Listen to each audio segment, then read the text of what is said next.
welcome to Great Talking Entertainment. I'm your host, KJ, and this is the podcast where we review movies and TV shows from all your favorite superheroes, including Marvel Comics and DC Comics and much more. Please subscribe to my YouTube channel, Great Talking Entertainment official channel, baby. Let's go!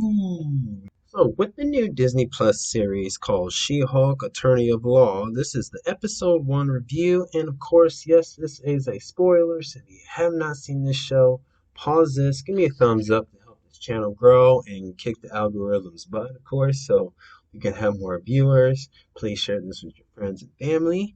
But this is a spoiler. So, if you have not done it, pause it, go watch it, then come back, and then check out my review because, like I said, you've been warned. This is a spoiler. So, episode 1 starts with Jennifer Walters, who breaks the fourth wall like Deadpool by giving us a short origin story explaining how She-Hulk or how she became She-Hulk.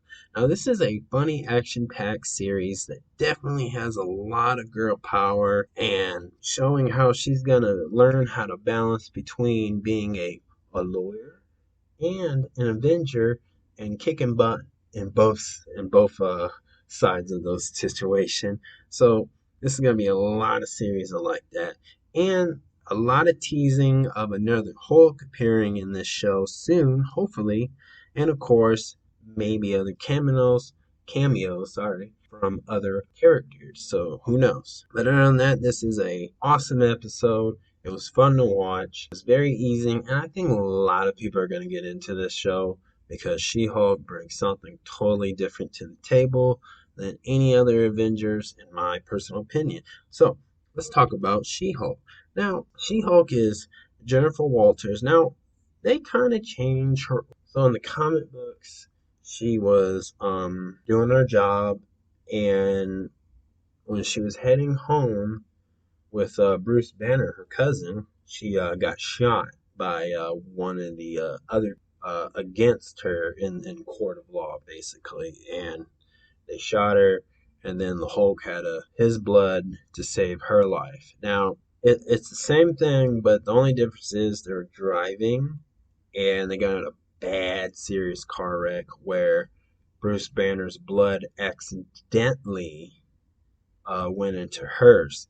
And before we go on with that, let's talk about what I noticed with uh, Hulk. So, in that episode, we noticed that Bruce Banner has a new device that can control his Hulk form and keep him as a human form and stuff. And he's been laying low a lot just because of the fact of he's all alone.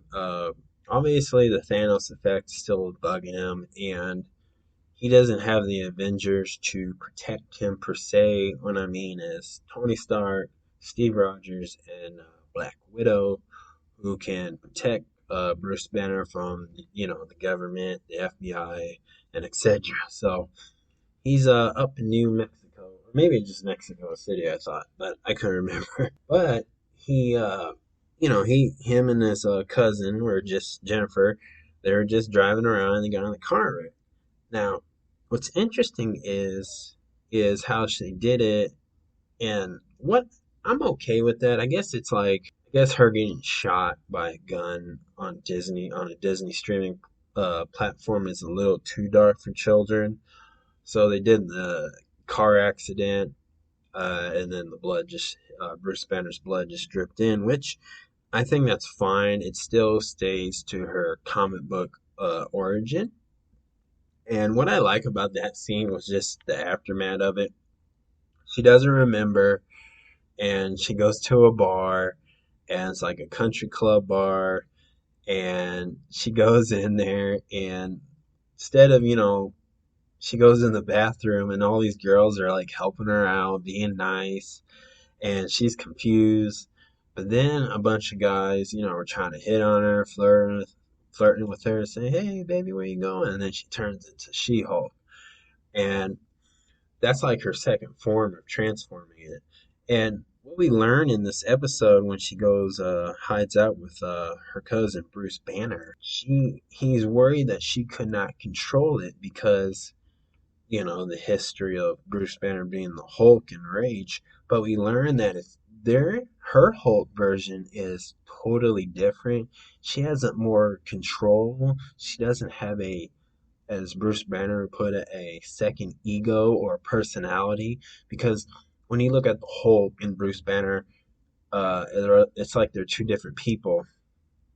Before he became Smart Hulk, which I think is really funny that they're in this uh continuing now in this phase that he's liking the name Smart Hulk, and I think that's really cool. So, but what we learn is she can contain it, but she is not as strong as the Hulk.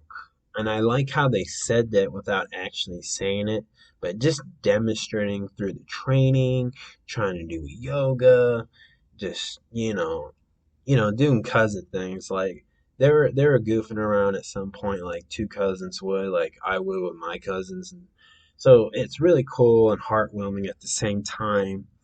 And you see how she is struggling to accept that she has to be a superhero or an Avenger.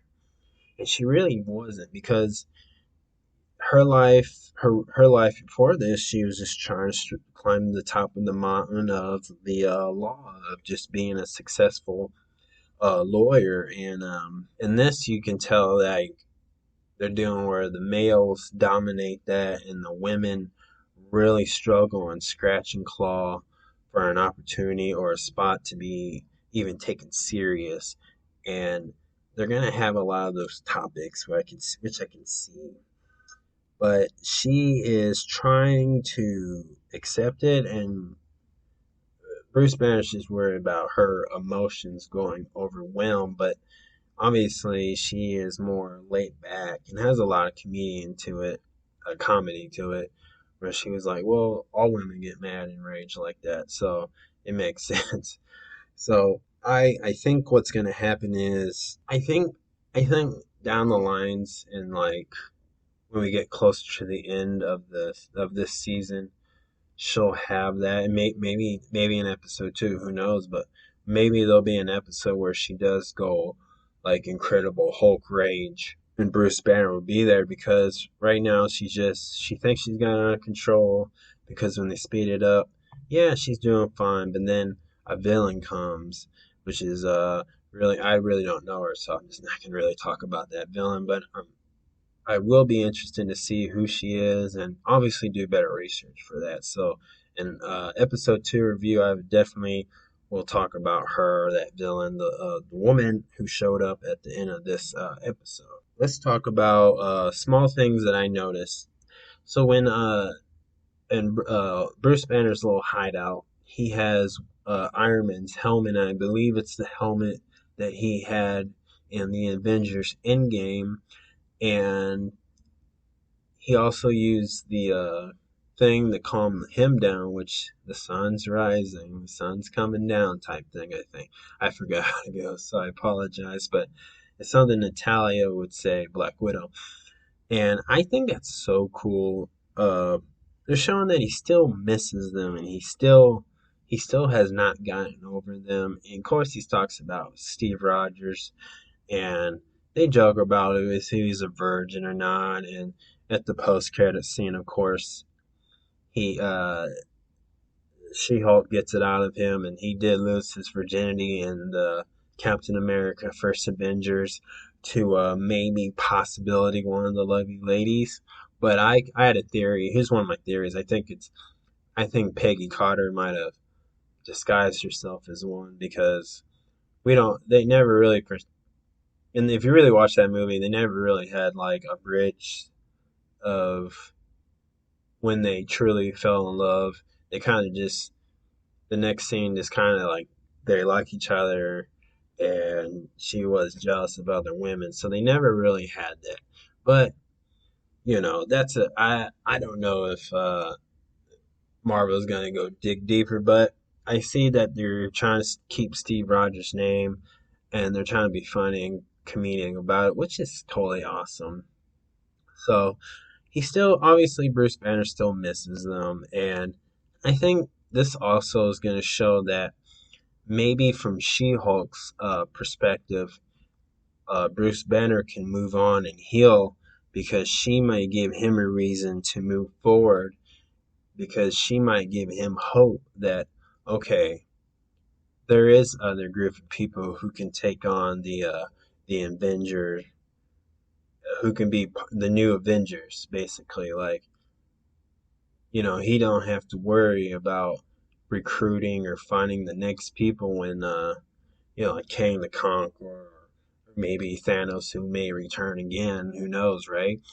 That there is a new future of the Avengers with new members who can protect this world and stuff. So I think you're going to see a little bit of both of Bruce Banner moving on, letting go, expressing how he truly feels, and I think that's really cool. So I think that's what we're going to get out of this. It wasn't really a lot, but it was a lot. It was a lot going on.